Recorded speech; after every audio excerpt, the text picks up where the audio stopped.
Well, welcome everyone to the September meeting for the Western Idaho chapter of PMI. My name is Tanisha Townsend. I am the VP of Programs, and we'll be kicking it off tonight by all of the board members providing some updates, as well as letting you know what's coming up.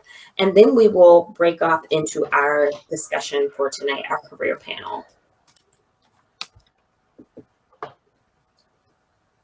All right, we will start with Colleen, our current president. Hi, everybody. Colleen Salaries here, president of the chapter, and I'm pleased to let you all know that we have some new folks joining the board. Of course, I think we've already met Michelle Marshall at a previous meeting. Michelle is our new VP of Marketing and Publicity. We also have a brand newly appointed board member, Artie Shukla, has been appointed by the board into the role of VP of Communications. Artie couldn't join us tonight, but she said to make sure we wave hello for her. And then with us tonight, we have George Lewis, who has been newly appointed in pro tem in the new role of VP of Technology. Okay. And let me just, there's George. Hi, George. Hello. I just want to share with everybody what we've done here. These two roles, VP of Communications and VP of Technology, used to be combined under one role, and that was Cheryl. But these two roles we have decided are just too big for one person, even for Cheryl. She's amazing, but she did both of these roles at the same time. So we voted to go ahead and create a new VP of Technology role. And so when we create a new role, we staff it. The board, according to our bylaws, the board has to vote on an appointee for a new role, and that is what the pro tem means after George's VP of Technology role delineation there. So welcome, George, welcome, Artie, and welcome, Michelle. Thanks. Great to have you guys. Just a reminder that we do have the transitioning board members. Karen Hardesty is now transitioned into the VP of Membership role. Cheryl has transitioned into the VP of Professional Development role. Craig Hardesty is our new president-elect, and I'm serving this year as your president, and we have Janelle Peterson as our past president. So those were the transitions that recently took place. And then a few outgoing board members. We have Vicki Smith. She completed her tenure in the president's track last year, so she was outgoing past president.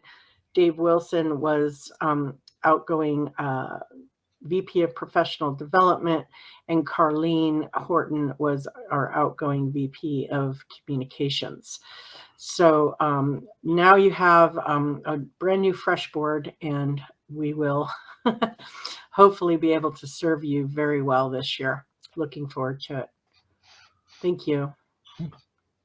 Thank you so much, Colleen. Let me see. Here we go. Okay, we'll get an overview of the membership and get a status update there. Hi, everyone. My name is Karen Hardesty. As you just learned, I am your VP of Membership. So as of yesterday, we have 509 members in our chapter, which is awesome. And since June 28th, since we last met in an event, I think there are 28, if I recall, 28 new members. So I really appreciate everyone joining us on our PMIWIC journey. I don't know if any of you guys are here. I hope we see your names. If you are here, welcome. We're happy to have you here. I'm not going to read through the names. There's quite a few there, but yeah, take a look. All right, next slide, please.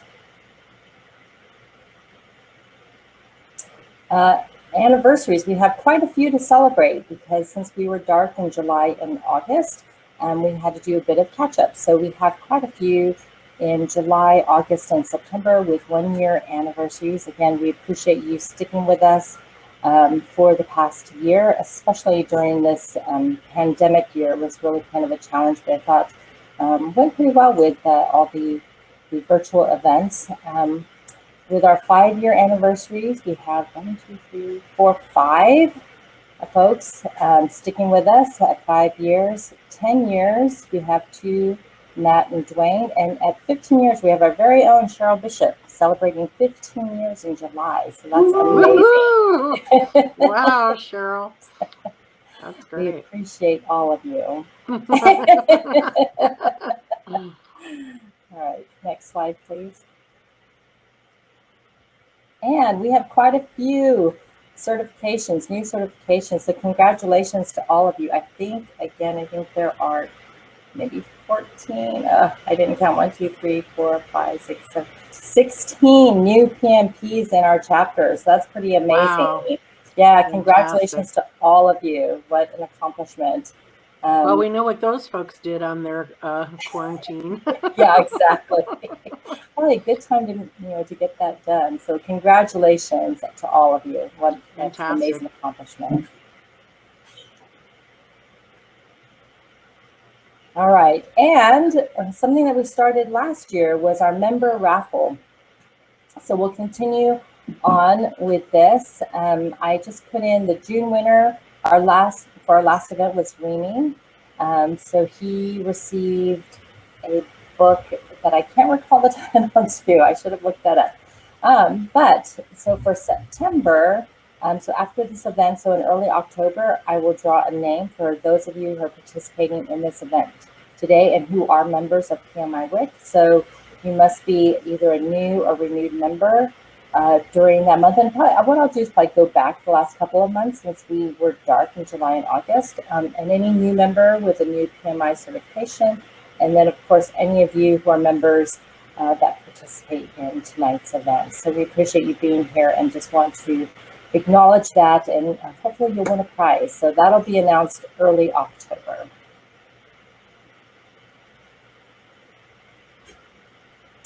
Finally, Project Bites. This was a new benefit to our members. Again, this is for PMIWIC members only.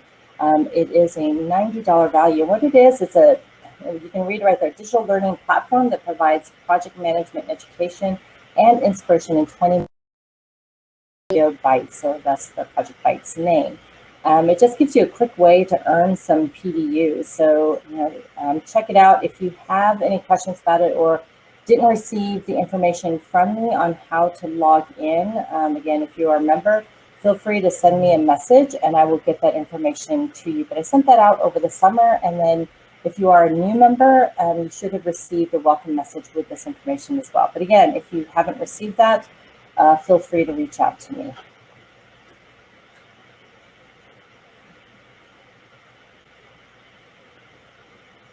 Awesome. Thank you so much, Karen. Appreciate that.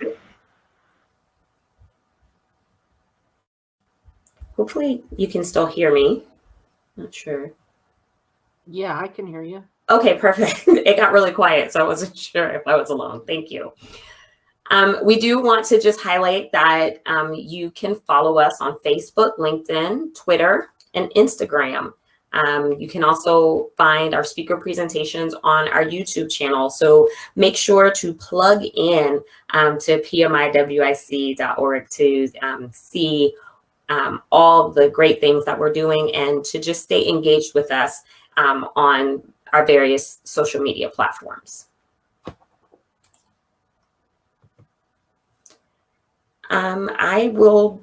Maybe I will turn it over to Becky. I'm not sure if she is can share. Let me see.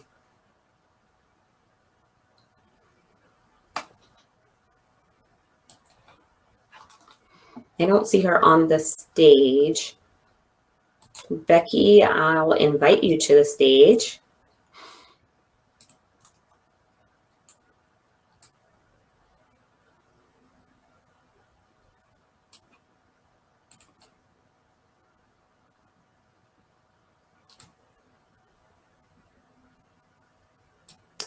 Hey guys, so Becky says that she's just spinning and it's not working for her. So let's go ahead and just read out the slide. And Okay, thank go you. ahead. Thank you for giving me that information. All right, so here is the financial status as of September, as of August, actually 31st. And I would appreciate, Colleen, if you want to help to talk through this, that would be awesome. Oh, well, not much to talk about. We have a total of, I can't read the number, but it's 65,944, I believe, in our coffers.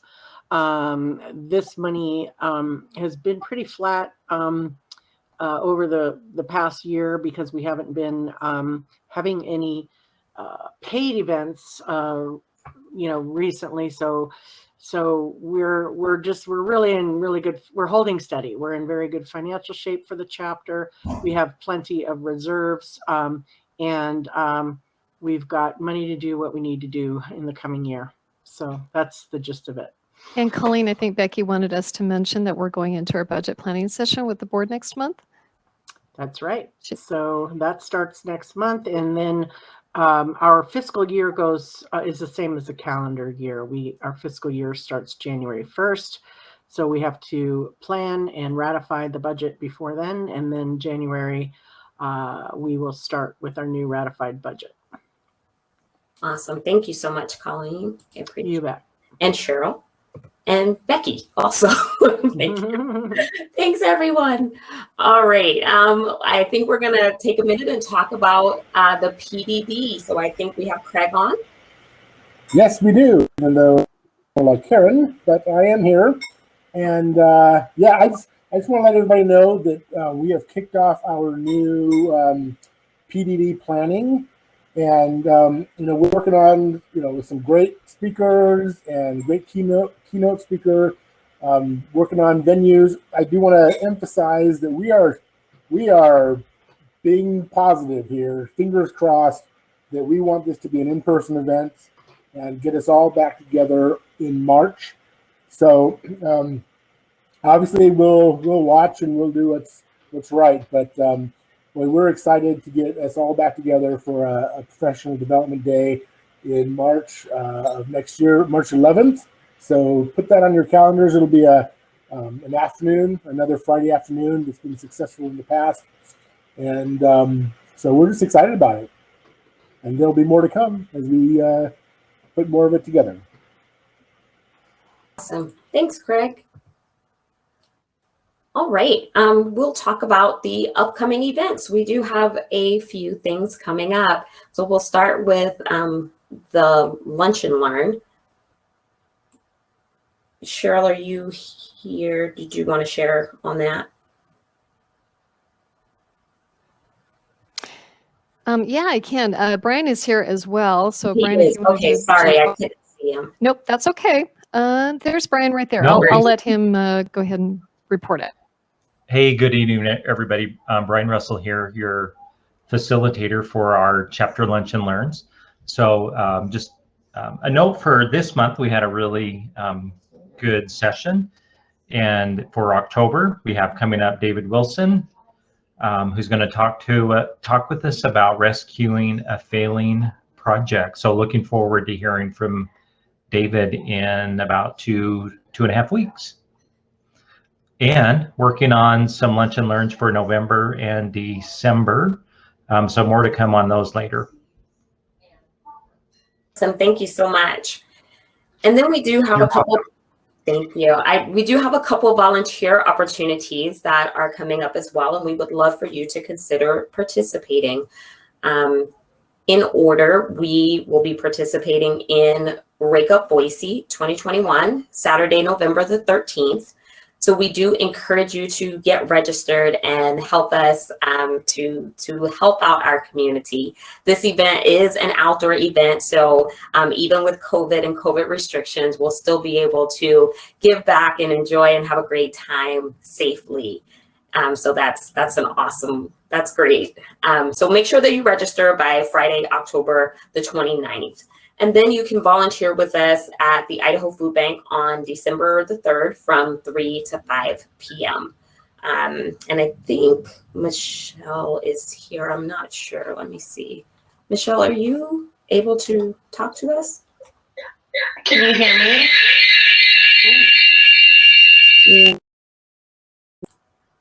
We have an echo. You want to try again?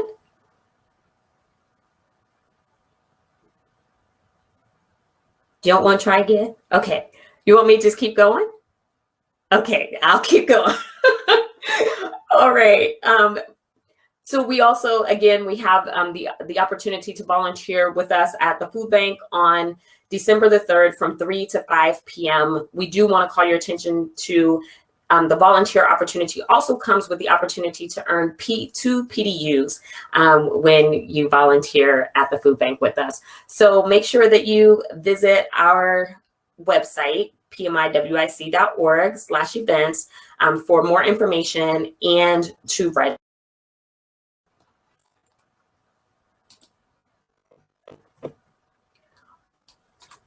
All right, so we are just about to our there. I do talk about our October event.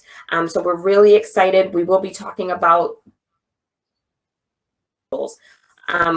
have been and where we are going. And so we'll have a group from Micron, and they will be talking to us about the evolving PMO and how we can ready ourselves for the journey forward. So mark that on your calendars. More information will be coming out on that. Now we'll transition to tonight's session. So just from a couple housekeeping things, I would like to invite the panelists to join us. And then anyone else who, all the rest of the board members, you can leave the stage if you want, but we do ask that you turn your cameras and mute your microphones. So we'll give just a second for Jason and Jan to join us on stage. Do Jason and Jan know how to join us on stage? Yes, they do. We did a dry good. run. So Okay, good. So hopefully everything looks the same as as it did in the dry run. If not, Cheryl can probably provide some quick guidance, a quick how-to make sure that everyone's here. But I do see Wendy on stage. Hi, Wendy. Hello, good evening. We did lose your camera, so if you were sharing video, I can't. No, I see her. I can see her right now. You can? Okay. Yeah. Can you see? Awesome. I can't. Can you see Jason and Jan? No. Okay. Well, that's good. All right then. So I'm only halfway. This is like a game of hide and go seek. Can you see me now? Well, I apologize that I can't see you, but I'm glad that everyone else can. I'm sure it'll come back for me in just a minute. Hey, Cheryl, can you give us some quick guidance so we can help Jason and Jan to join the panel? Well, hi guys. So I've been chatting with Jan and Jason, giving them instructions. So essentially I see that they are in the session and I see that they are active. So I'm hoping that they can hear us and they can see in the chat. They just need to, because they're both moderators, they're able to click, there's a blue share audio and video button.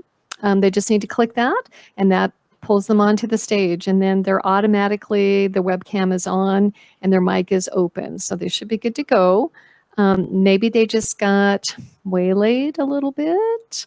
Okay. Waiting. Well, while we're waiting, I can at least do some introductions and read bios while we're working through those difficulties of getting them on the stage. Is that? I actually have a brief update. God bless multiple technology sets. So Jason says they're trying to join, but it's asking for a pre-check. So it looks like they are attempting it, but unable to get in at the moment. I'm sorry, it's asking for a what?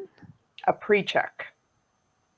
A pre-check. I have no idea what that is. Jason, just click the blue button again. Just keep clicking every blue Or button. I think it's wanting to test their audio and video. Yeah, it wants to test their audio and video. They definitely do need to approve that, just like they did yesterday. So when they click the audio, they share, the next thing that pops open is give permission to Hopin and tell Hopin which webcam you want to use and which mic you want to use. and then you should be good to go.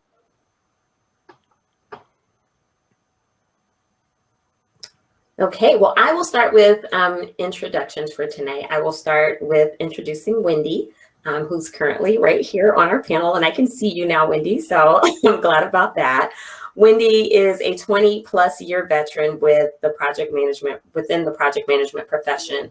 She has spent her career in roles ranging from hands-on project and program management to leading teams of PMs and building PMOs. Her experiences cross over the technology from technology to manufacturing to the public sector. She is currently building a new enterprise PMO within the city of Boise. Again, welcome, Wendy. We are so happy to have you.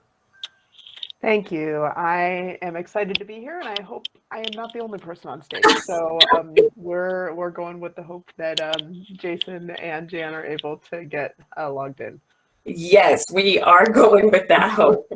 Meanwhile, I will continue with the next introduction. Jason, we have a big drum roll for the next two, right? So Jason Nielsen, he has been with Tech Systems in Boise for the last 20 years, supporting customers in Idaho, Montana, Eastern Washington, and Alaska. He started as a recruiter in 2001 and moved into account management in 2004, and has been driving business development and leading the Boise team since 2010. He's participated with the PMI chapter directly and indirectly since 2002, and he has been fortunate enough to meet countless talented PM professionals that over the years have become his clients, his customers, and most importantly, his friends.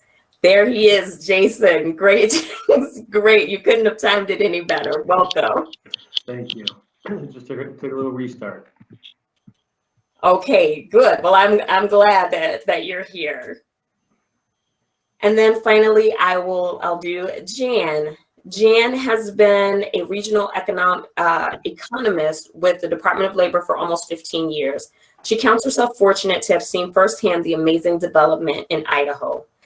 An Idaho farm girl, she attended Gonzaga University before graduating from Boise State University with a bachelor's degree in business management.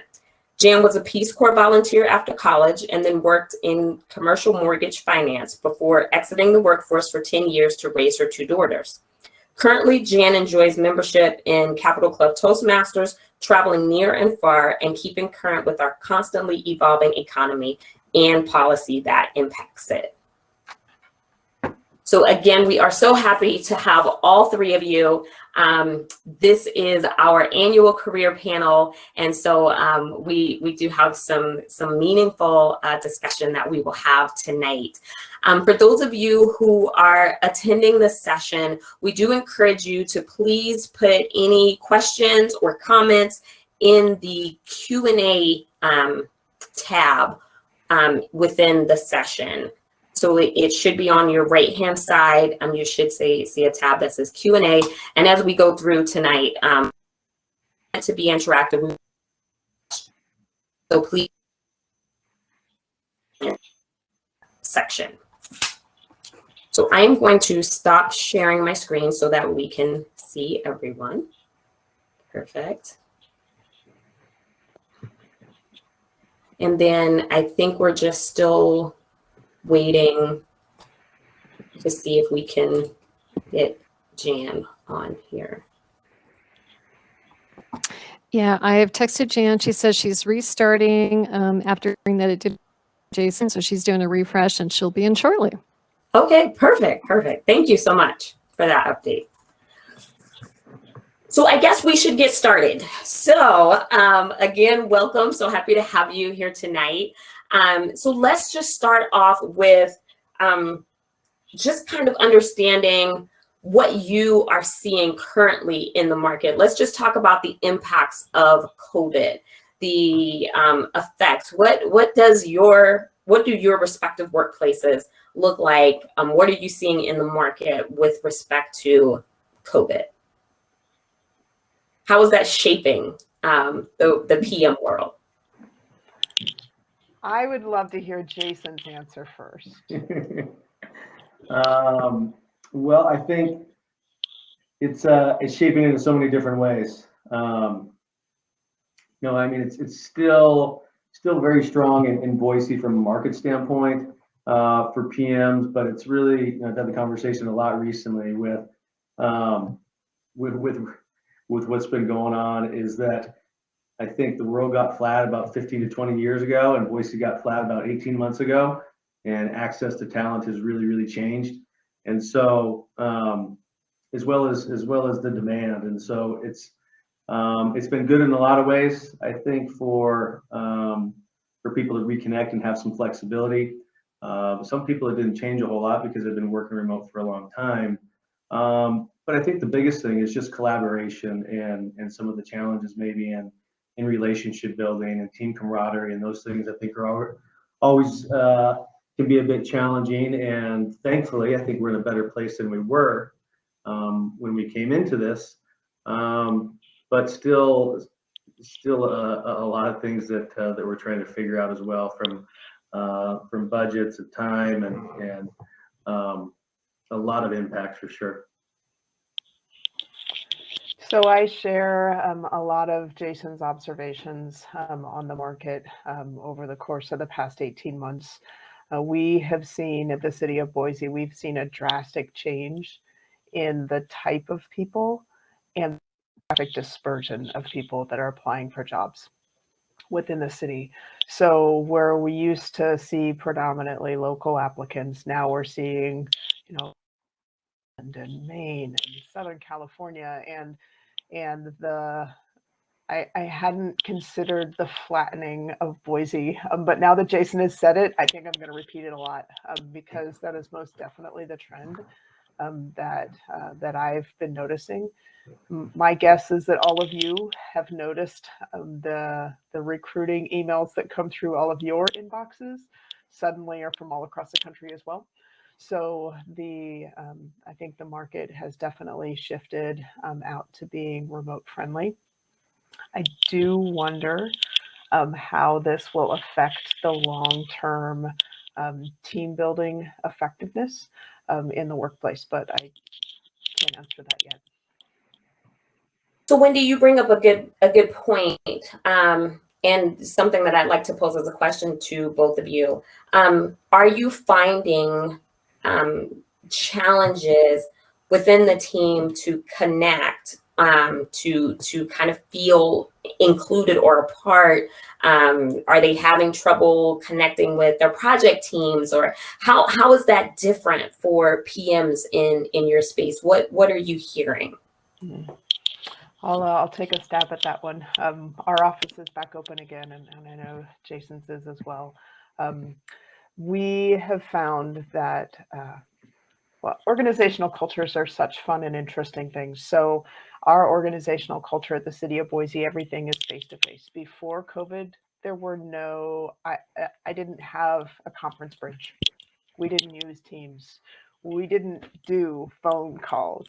We did everything in person. So the transition to COVID and being in home offices meant that this video, I'm on. Everyone is on it all day long. And so once the culture went through that change, then team building was fine. There was a period of about 6 months that was pretty rocky. But at this point, I actually feel like we're better connected now than we used to be because I don't have to walk all over the building. I can just reach out and tag somebody very quickly. Jason, what do you think? Yeah, I agree with it. I mean, especially as you talk about just,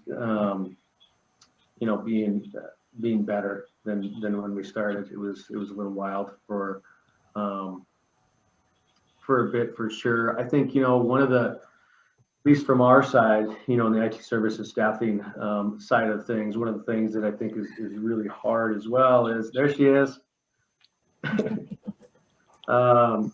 is that, with this, I think through all levels, with as much competition as there is out there now, there's probably been team impacts as we look at some of the attrition and people being open to jobs everywhere, and maybe the turnover, the pace being a little bit more rapid than it has been in the past. And I'd be interested to hear from some others about, what that has looked like on their sides as far as project impacts and whatnot as well, because there's there's maybe I think people have also realized maybe a little bit more as we all hear about what they want, who they want to spend time with. And it's not to say it's not coworkers, but if we're going to pick, maybe it's more family and friends and the ability to be out in places that we really enjoy being and not taking that for granted anymore. So there's good things with that. And there's also some challenges with it as well. And Jan, welcome. I'm so glad that you were able to make it, and we're so happy to have you. Me too. Can you hear me? Yes. Oh, good. That's just amazing. Yeah, I actually heard Jason say he restarted, so he geared me towards the right appropriate action, and that did work. Awesome. Well, that's good. I'm not sure if you were able to hear kind of what we were talking about so far, but one of the questions that I had just posed to the group was in terms of teams and team interaction. Has COVID and kind of like this, working from home, this working remotely. I know some companies are back. Micron, we're not back. We were, and then we're not, and we go back and forth, and so we're not right now. But just wondering what impacts have you seen within your organization, either in the positive or adversely impacted? I'll have to speak from a very small team, and I'm hoping you guys can all hear me pretty clearly. But from a small team, we still have meetings, but they are Zoom meetings, and our larger meetings are also Zoom meetings. Our organization has implemented probably something that doesn't have to do with the pandemic at this point. It has to do with parking, but they are having some of us work certain days and other people work other days. They would like us in the office for a certain period of time, and I believe it's for collaboration purposes. But even when we are there, I think there is a hesitancy because we're not through the pandemic yet. And we actually work in kind of an older building. And I feel very comfortable going to some of the restaurants that have the new ventilation systems, but I'm not totally convinced our old building has that. I have not caught COVID. My daughter has. I really don't want to. And I don't think I'm in the minority. I think other people feel the same way. They do not want to take a chance on some long-term health implications. So that has impacted our ability to hire, I believe. We have a lot of job openings. We have still quite a bit going on with the unemployment insurance benefits, even though the federally funded benefits had stopped previously this summer. There's still a lot going on. There's still a lot of catch up, and that has impacted our parking once again. So I really think that going forward, I don't know how we will land, but I do know that when we look at this across the state, across industries, across occupations, about a third of all jobs can be worked from home if there's connectivity. And I know that the Department of Commerce has been giving out almost like a cash machine. They're trying to give out lots of investment monies towards broadband connectivity in our rural areas, because Idaho has around 200 communities, many of which are very, very small. And they do need help with that. And I believe that's why we have a lot of issues with our school-age kids staying up to where their grade levels need to be. Luckily, it's a global pandemic, and so that's impacting everyone else too. I think that does level the playing field a little bit. Anyway, our organization probably, as a conclusion on that, I think our organization is still managing to meet, but we are using virtual means primarily. Okay, thank you for that. And I think probably everybody has alluded to, kind of the shift in the job market, right? And the shift in just in more people in Idaho. So let's talk about that from the other perspective. There is a topic of conversation called the Great Resignation, which is kind of it's kind of center field right now. And for those of you who are not familiar with that, it is a it's a conversation that's being had, I would say, globally, because through the pandemic, employees have found that perhaps their priorities have shifted. I think Jason was talking about that earlier.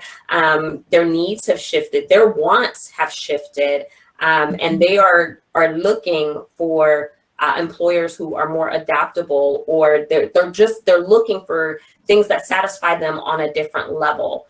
So let's just talk through the Great Resignation and your understanding and how it might be potentially impacting. Me? Anyone? Any of you can share. We've put a lot of time into it as an organization. Just with a few thousand customers that we have, and done a lot of research and received some feedback from them, and it's been pretty interesting, as well as the articles that came out. I think he was from Texas A&M, is that right? Who started the Great Resignation, and the parallels between some of the things that we saw in 2008 and 9 are very, very similar.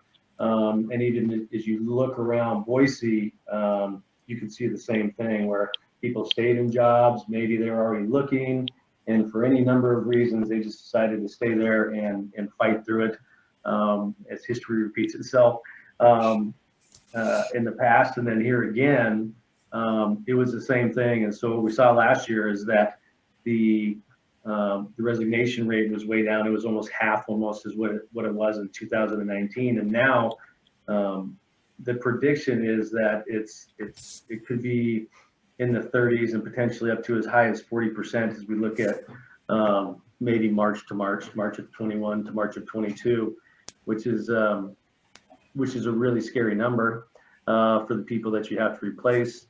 The knowledge, getting folks back up to speed, and then not that there's ever a guarantee, but it's hard to replace somebody who has 5 or 10 years of experience with somebody who's coming into your environment. So I think it's going to be significant. It's been significant internally for us as an organization, as well as the impact that our customers have felt with our consultants.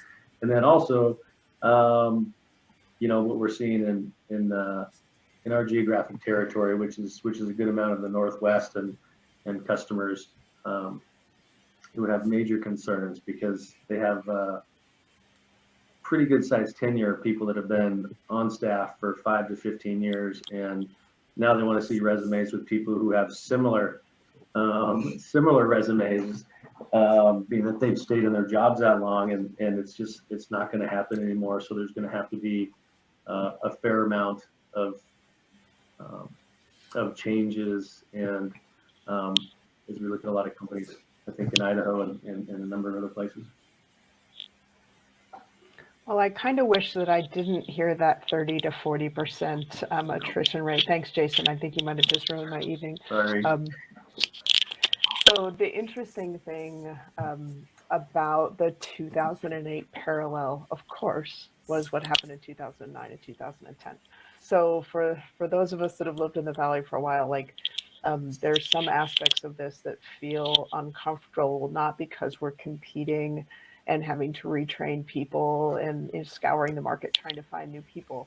It's the question of what's going to happen next. So the thing that I would offer for people to consider is that project management in general is a game of turnover.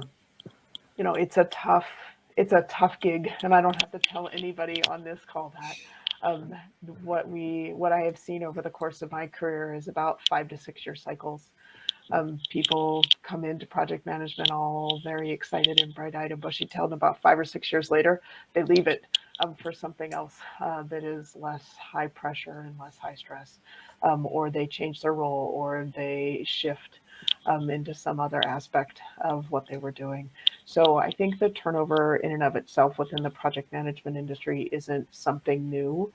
I think the way the industry responds to the new workforce is the thing that I am curious about, because the people that might be interested in starting project management are going to have a far different attention span than those leaving, and the willingness to take the time to plan a project all the way out is out the window, and people are going to want to move in a way that's much faster. And the question is, are organizations ready for that? Okay. You have any thoughts on that? I do. I cannot speak as directly to project managers as everyone else here. However, I will say the Great Resignation is just such a great name, just because of, I've heard the ratio of almost 50% of all the workers out there are looking at maybe leaving their jobs and looking at other things. And when we talk about other things, they aren't necessarily just skipping to another job similar to what they have. They want something different. And it almost brings us around to that universal income discussion that seems so dystopian and so far down the road for our country, where we are so composed or comprised of workers. We're workers. That's what we're known for. And it just seems like such an odd discussion. But I will say, I think part of it is fueled from the fact that it has been such an employer's market for so long. And now it's turned around and the job seekers have more leverage. Part of it is the fact that there have been so many retirees, and there have been some studies done that show that last year during 2020, an extra 1.5 million baby boomers retired when they weren't really planning on it. So that opened up some more replacement jobs. But we also have growth, and certainly in Idaho, being the top growing state in the last 5 years, basically. Utah and Nevada have cropped in there at times, but we've had the growth on top of the replacement jobs. We also just are a little concerned about the fact that our frontline staff that we need as we go into retirement and our older age, those are the folks that are really looking at different jobs. They went into a pandemic without benefits, and they realized how scary that is. They went in, some of them make a lot of money on tips being frontline servers, but when nobody's going out to eat anymore, or when the doors were closed, that just goes away. Then their cost of living creeping up. Our housing costs exploded in this last year. And so it's really a different time, and I don't think you're going to see young people just sit back and say, okay, I'm just going to go back to doing what I was doing before. I think they all are admitting, maybe I need to do something different. I think we're lucky in Idaho that we have the growth coming in that we do, but regardless, the census has this fabulous looking chart that's very dire. And in 2034, it shows that the share of population 65 and older will be a greater share than that population 18 years and younger. And that'll be the first time that has ever happened, and it will progressively get worse. So we've seen other countries in Europe and in Japan also have these problems. Certainly China is headed that way too, when they had such a limited number of babies that could be born in previous public policy. But there's all sorts of things that are also hindering some of our groups of workers, and that includes things like unaffordable childcare, and sometimes not great quality childcare, and sometimes it's a childcare desert where it's not even available. There's waiting lists. So we have a lot of issues that I think we can solve with some public policy. The Great Resignation probably will not last. People need to work, they need to live, and they may change jobs. Hopefully we will continue to have more high school students come in and fill some of those front-ranking jobs that they used to do 30 years ago or 40 years ago when I was young. I couldn't wait to get a job. That was just something that I waited years for, and I think I started at 14 or 15, and I was not unusual. There were other people starting probably even earlier with families. But the Great Resignation is a real thing, and it's a real concern. All of our employers are calling and trying to raise wages, but at this point in time, it's not always about money. It's really not necessarily about money. A lot of it has to do with flexibility. And if they do want to have kids, they want to be able to participate in their lives to an extent. They want to be able to work hours that work around their family or their hobbies. Hobbies are huge. So there's just a lot of moving parts right now in our workforce, and project managers are in huge demand everywhere. And I think part of it has to do with artificial intelligence. We need more of that to make up for our declining number of workers. Anyway. That's actually, I mean, you shared on the universal basic income. Yeah. That's I really covered this. that's quite an interesting topic. And I did see, I think I saw a question on that. They're just wanting your perspective on if you thought that it would gain traction in the US. Yeah, I don't think with our politics right now. That's just my opinion. But yeah, Tanisha, this is George. I just wanted to break in for a second. We do have a couple of questions in the Q&A. Do you want to start those now? I'm about to transition to those right now. Thank you, George. So if you're looking at them, I'll back out and let you do that. So.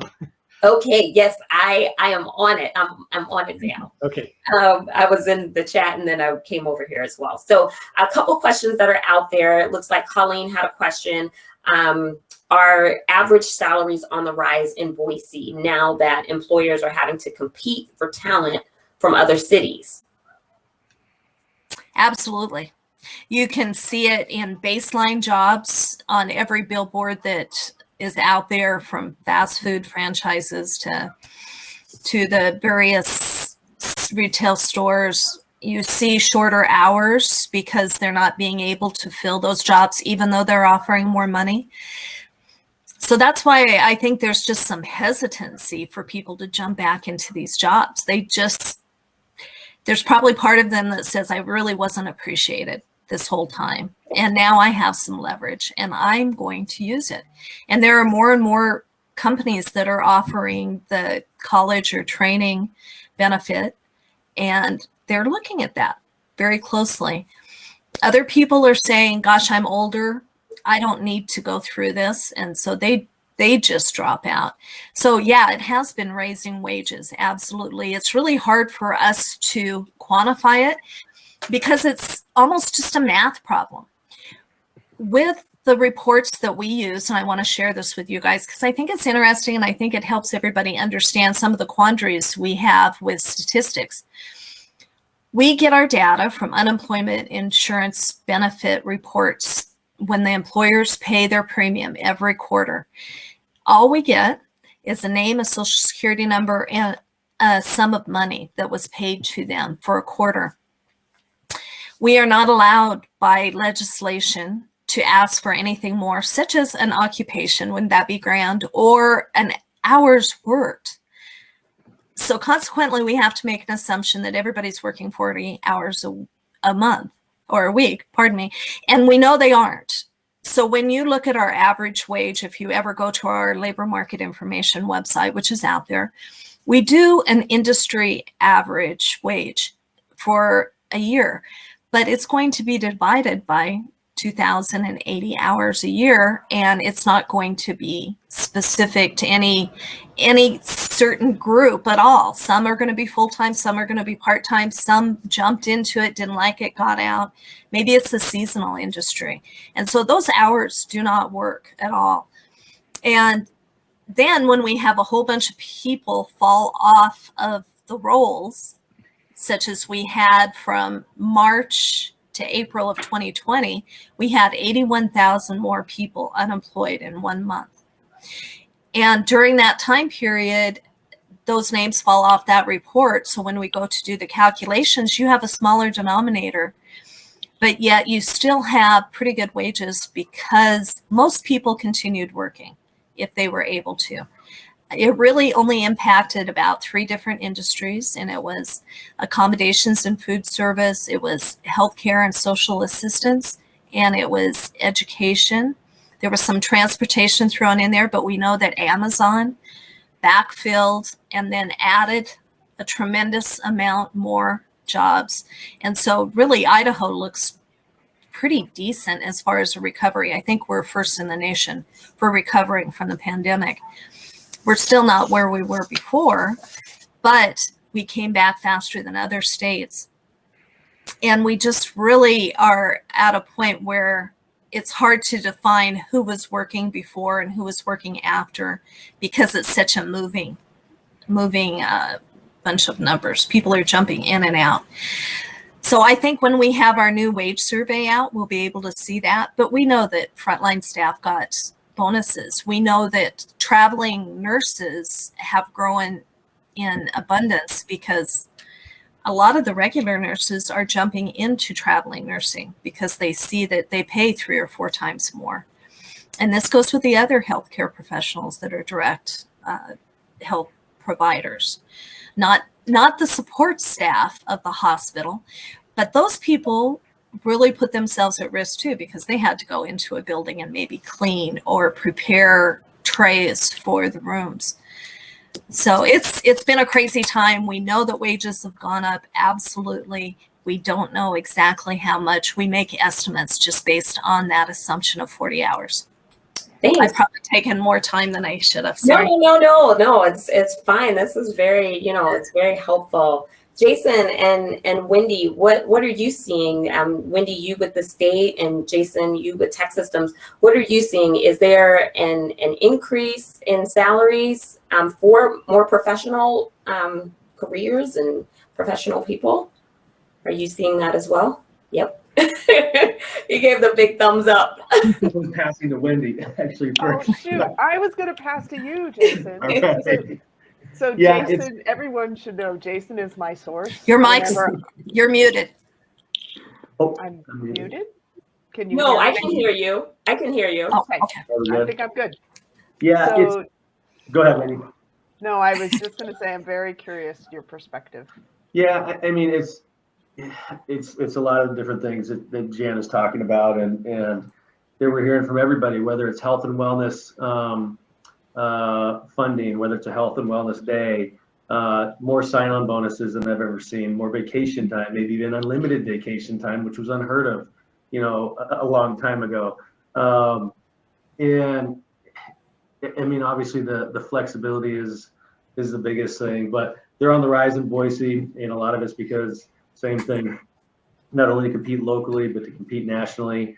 And you're not, competing with just a few enterprise organizations now. You're competing globally, and that's flipped it on its head. And yeah, it's absolutely a buyer's market in that capacity for sure. Mm-hmm. Yeah, what we're seeing is that the salary expectations of people, particularly people. Can anyone else hear me okay? I'm just going to keep going. Dan, everybody can hear me. So the demand for incoming salaries, I work for the city, I work for municipal government. So we, unfortunately, a lot of times simply can't meet the demand. So I would say in general that project management, program management, portfolio management, that whole job family of titles has indeed gone up.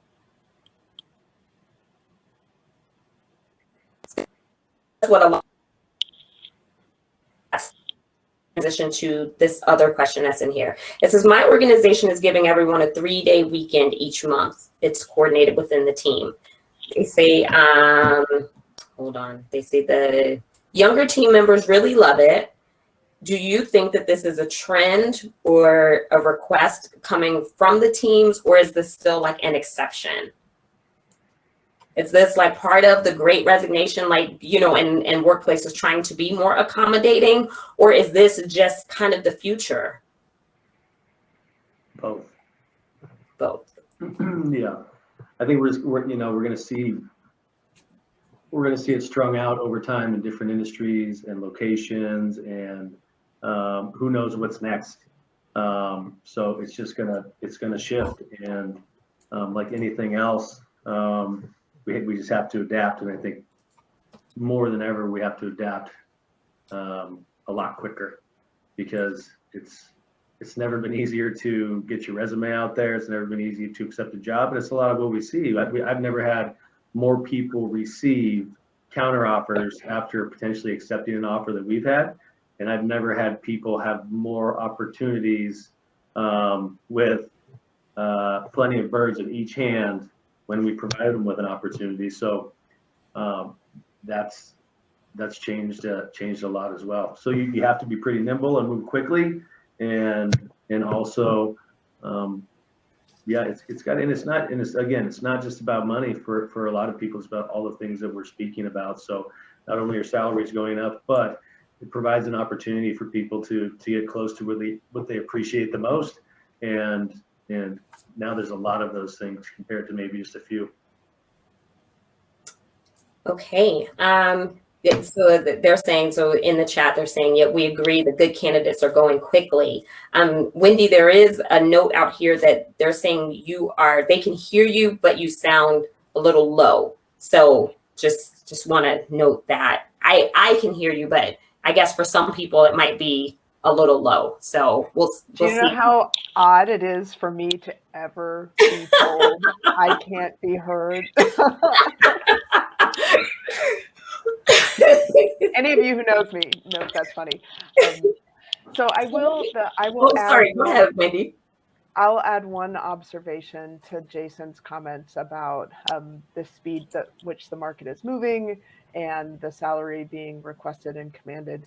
I think that I am seeing already a shift in what employers are willing to offer. For instance, at the city of Boise, you no longer have to have a butt in the seat 5 days a week. You have to declare how often you're going to be in the office, and then you have to stand by it, but you don't have to be there 5 days a week. So I think that is an area that might be here to stay with any luck. Wow. Yeah, I mean, I think that would be good. We talked about there is a gap here, right? We talked about, that I guess, right, as the older people are moving out, that there's going to be a gap. That's what Jan, kind of gave us some foreknowledge on as we look ahead to like 2035. So what does the future of project management look like? I know earlier in our discussion, we talked about the need for moving quicker and kind of a more agile environment or a more agile approach even to project management. Are you finding that even in your traditional, so I know like for the state, for example, it might be more of a traditional waterfall type of approach, but are you finding that you're doing more iterative work? Are you working quicker? Are your projects, what does your project structure, right, and how you're facilitating projects, what is that looking like? I'm going to remove myself from this one because I work for the city. So we know how to spell waterfall, but we aren't really much beyond that. So for me, no, I haven't seen it evolve things very seriously, but my guess is out in the real market, yes. Jason, any feedback there? Yeah, I think it's really dependent upon type of project, industry, verticals, all of those things. They don't fit in all places. So I think we're just gonna continue to see extremes and different versions of both. I think for a while, because it just it still works. It still works well. Yeah, I would agree with that. I know at Micron, that's where I work. While we are kind of more of a waterfall, we do have pockets of agile. And so we're moving to more of kind of a hybrid model almost, where we do have the waterfall kind of underneath as the base of the project, but within that we are iterating, right? And we're seeing that need for iteration within the life cycle of our projects, kind of at a more alarming rate than what has been traditionally kind of carried out. Let's see, we have another question. It says, our chapter is a little more mature than the average chapter. is there anything specific that you would advise us to do to stay competitive? Jason, can I take this one first? Absolutely. Jan, is that okay? So, ladies and gentlemen, I say use it. So what we need in the market are people that aren't just executors at a small scale tactician project managers. We need program managers, portfolio managers. We need people that know how to manage up. We need people that know how to communicate sideways, up, down, and across the room to other agencies and organizations. So I would offer back to anyone who is worried about being too mature is that it is a strength. So find a way to market it. The ability to be able to turn a project over to somebody and then walk away from it, and all I have to do is show up to steering committee meetings, that's gold. And I know I'm not the only one that thinks that way. So if you have the ability to run the show, and keep major programs and whole portfolios of projects on track because you've been around the block, then I would say that's a tremendous strength. The only thing I have to add there is that I think as we look at least across technology, it's a profession and a skill set that hasn't been as easily replaceable as maybe technology has been.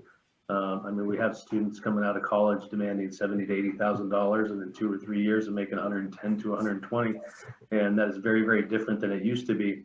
With a different skill set, not a lot of the people here want to be doing that, but I think it's there's a big separation between some junior level folks who just haven't seen as much, and project management is project management. The more you've seen, the more knowledge you have, and the ability to shift and adapt as well, I think is a major benefit. When I speak to students in the class, whether it's college or high school, one of the big things, sometimes I'm going to change direction for a second. Sometimes we think teenagers and young people are arrogant. Sometimes we think they're cocky, but really they lack a lot of confidence. And it shows up when you're doing things like brainstorming sessions and coming up with ideas, and they just don't participate. And they sit there, and it's like trying to elicit little nuggets of gold from a creek that doesn't have any ore streams left, veins left in it. It's really difficult, and I do think it comes with good mentors and with patience and good leadership. But the younger people do need to be developed, and so having those mature individuals to fill those roles, I think, is really important. But that's, I don't know that everybody agrees, because I know in our department we hire a lot of younger people, and I'm never sure whether it's to fit a budget, because you can manage to pay them less, but you're losing out on some other things too. So if that's the reason they're doing it, I think they're selling themselves short. Those are good points. So question, the good thing is that we know that we'll need PMs. We need the experienced, mature PMs. That's good to know.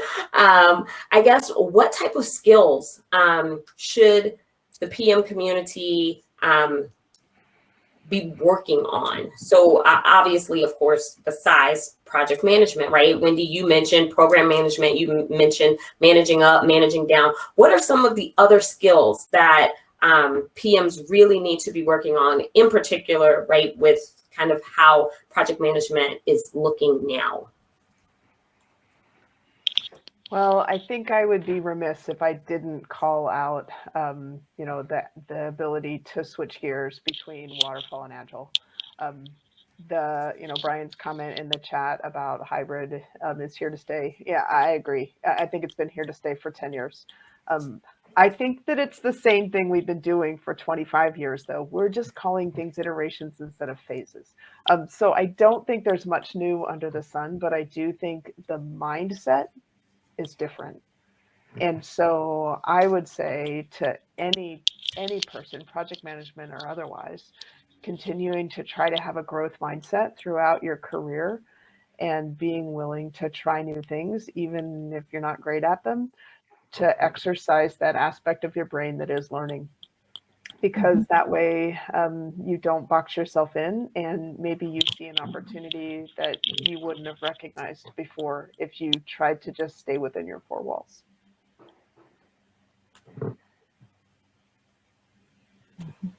Anyone else? Any other skills that we want to highlight or you want to draw attention to for the PM community? The only other side that, that I think about is just, from the technology piece, where it's going, right?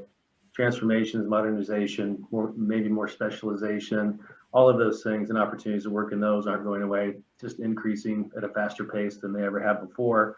And so those are just things that we're seeing in very high demand across the country for sure. Okay. What about those PMs who are not in IT related roles? What type of skills do they need, or what advice can you offer them to help to move their career forward? Well, if you're building bricks and sticks right now, I hope you're really good at contingency estimations. With construction, contingencies are running between 20 and 40% over. So I don't know how many people in the audience do construction project management, but certainly risk identification, quantification, qualification, and mitigation are critical right now in the construction industry. And Cheryl mentioned in the chat about change management.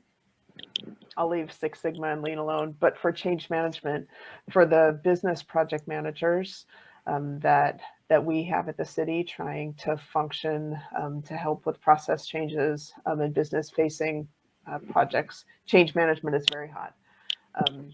Getting Prosky certified and understanding the ADCAR model are things that I think I'm done hearing about them, but they are very popular at the moment.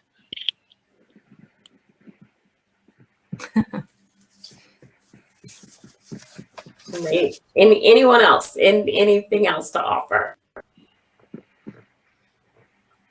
So let me just ask, in your opinion, as PMIWIC, a professional organization, what do you think that we can do to make our chapter and our members more visible to employers and to talent acquisition pros? Like what can we do to help to support our membership?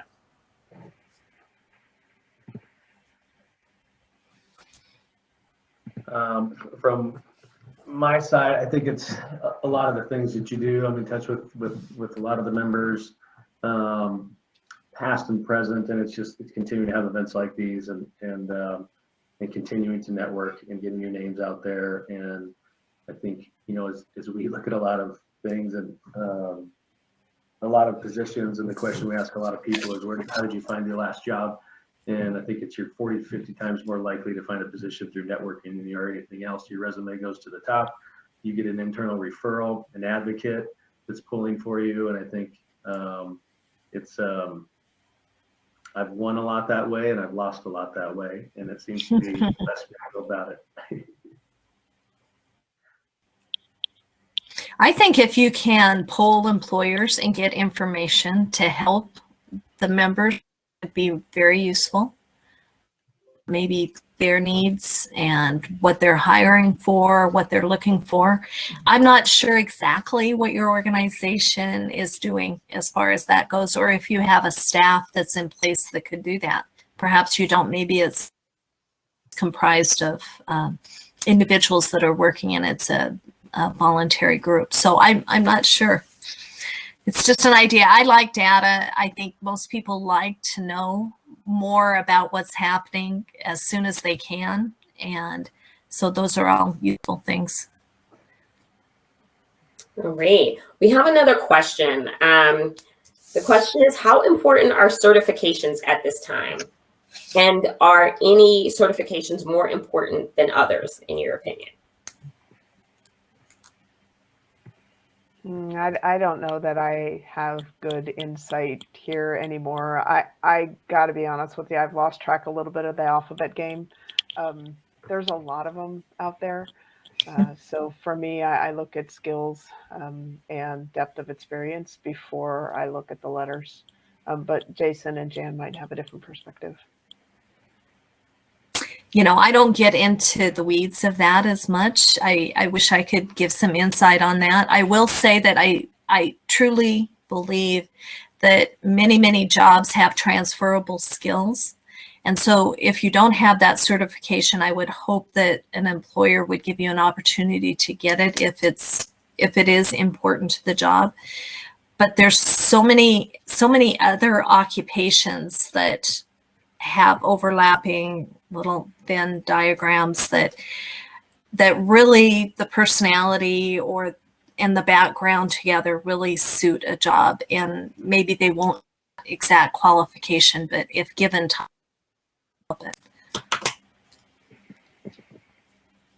Yeah, I mean, it could be any number of certifications for us. I don't think there's as many that are required, like Wendy's saying, as much as it is maybe experience or great detail on a resume or on LinkedIn. Really sharing with people what you've done is a lot of times, I believe, more important. Caveat to that is, if it's something that you really want to do, you should be an expert in it. And if you're going to take your career that direction, then make sure you get all you can. Mm-hmm. Thank you. That's a really good call. A couple good call outs in there. So thank you so much. One was your LinkedIn profile, your professional, whatever you have facing people, that it does indeed highlight your skills, your experience, your expertise, your training. Those things are critical, I think, both in a resume on paper as well as, in the virtual space as well. And so I think that that's a great thing to highlight. It's good to know that it looks like the future of project management is here to stay. Would you agree with that? Whatever it might look like in the future, it sounds like it is here to stay. And so as PMs, it sounds like we can continue to work on management skills, work on getting certifications in areas where we want to be experts, and maybe even looking at the market that we're in and determining what skills are vital for that particular market. Because it might be non-traditional skills. Would you agree that it might not be a quote unquote project management certification, but it could be that in addition to some other skills that are definitely needed, or certifications that might be beneficial in those spaces as well. So those are very good things that you have highlighted, and I thank you for that. I love Jason's comment about, if you're going to do it right. And if you've decided that you're going to chase schedule management, portfolio management, program management, agile, whatever you're chasing, do a good job chasing it, because then you have a story to tell. And when you go and talk to employers, sooner or later, you're going to be sitting across the table from somebody that can poke a hole through your story if your story isn't legit. So by all means, chase the certifications that interest you. But the counter to that is, I would say that chasing certifications just to get certifications, the person across the table can figure that out too. So chase what you love, because at the end of the game, at the end of the day, project management is a profession about people, right? We get other people to do things. That's what we do. And so if you lose sight of that, it doesn't matter how many letters you have after your name. And I'm not downplaying it, because I have a master's, I have my PMP, like I have letters too. But as time goes on, that's what I've learned, is that if you can't influence others and communicate clearly what needs to be done and why that's important and why they should bother doing the thing you want them to do, then you're really kind of dead in the water. It doesn't matter how many letters you have. That's good. We have a question out here. It says, I'm interested in exploring opportunities in the gig economy. Are you finding that employers are looking for more gig workers than full-time workers these days?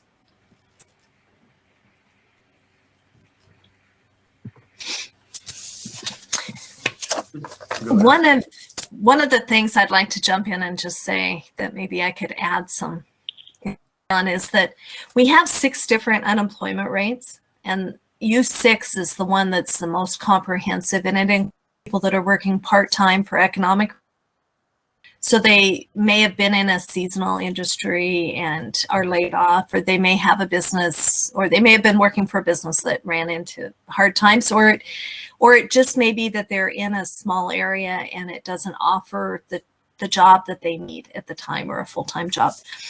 That has doubled almost during the pandemic. That rate is huge, and there's a big difference between the U5 and the U6 and time workers.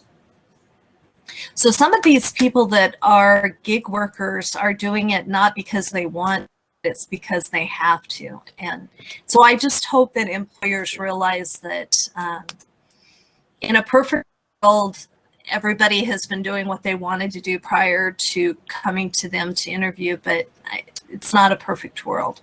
And those gig workers work pretty hard too. They hang in there and do what they have to do. This is the first year, or the first time ever, that independent contractors, gig workers have ever received unemployment insurance benefits. Of course, that stopped earlier in the summer, but it kept our economy afloat, quite frankly, because there were so many of them, and they really came out of the woodwork when they had nothing to do. So awesome. Thank you. Thank you so much. Are there any other questions? I think, Cheryl, if I'm looking at this right, are we almost out of time? Hi there. Yeah, sorry, it takes me a minute to get back into the game here. Yeah, so 7:30 is when we told everyone we would end the meeting. We did get started a little bit late, and just so you know, the platform itself will stay open beyond 7:30 if we need to. So if you'd like a few extra minutes, no worries. We could definitely go past the 7:30 time without too much risk. Okay, well, I mean, this has been great. I think the dialogue, the discussion, the questions have been great. I do just want to give an opportunity for those attending to take a couple minutes, put any other questions that they might have in the chat before we call it a night. And then I would ask Jason, Wendy, and Jan, while we're waiting for those questions, to just leave us with your closing thoughts, if you would, on the field of project management. Hey, that's not fair. You didn't tell us we had to have closing thoughts prepared. I think we should rebel. You've been giving us so many nuggets tonight that I am taking notes and being like the facilitator. Right? I am taking away so much from this, and so if you could, just give us some closing thoughts or key takeaways, that would be great from your experience, from what you're seeing. I don't know how much more I have to give out of that one that we haven't shared. I think. Yeah, we're all just going to go through a lot of the same things that we've talked about, and adaptability and the networking piece is going to continue to, I think, always be a big thing, as well as putting time into your craft and truly being a lifelong learner. I think those things absolutely set you apart, and I like, Wendy's comment just about communication and project management, and with a lot of the people that we talk to, I guess I tell my team, if you can come to me with confidence and conviction that person can get the job for all the right reasons, meaning that they've proved it, they've done their research, they communicate very well, they hold themselves to a higher standard, and they can come in and sell it to me, then it's a lot easier for me to get on the phone with a customer and have some of those same conversations. So if you're prepared in those ways, it sets you apart from a lot of other people for sure.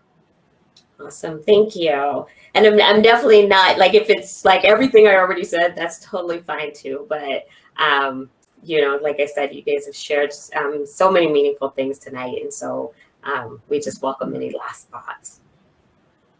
Well, this is when I get to say, yeah, what he said.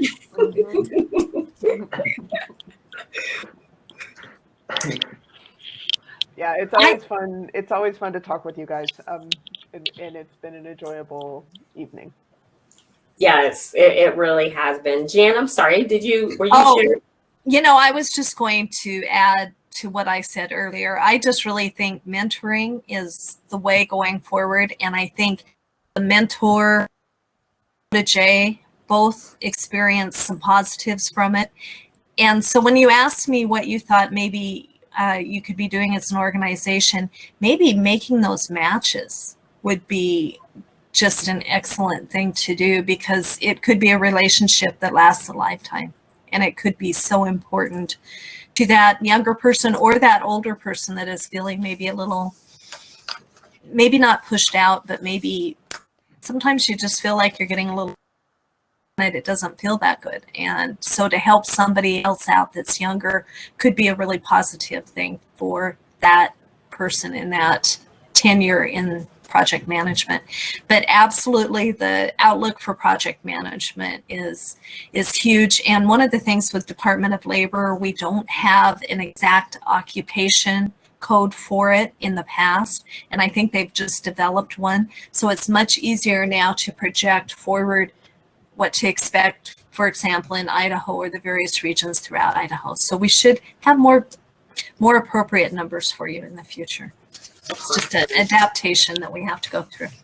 Awesome. And Cheryl has noted that mentorship is one of the goals for our chapter for this year. So so look for more information on that. And so that's really exciting. Again, thank you so much, Jan, Wendy, Jason. We do appreciate you sharing your time, your experience, your thoughts, your expertise. This has been an absolutely great panel, very informative, and we do appreciate you so much. Thank you so much. Thank you. Absolutely. Thank you. Thank you. Everyone have a great night. Thank you. Take care. Stay safe.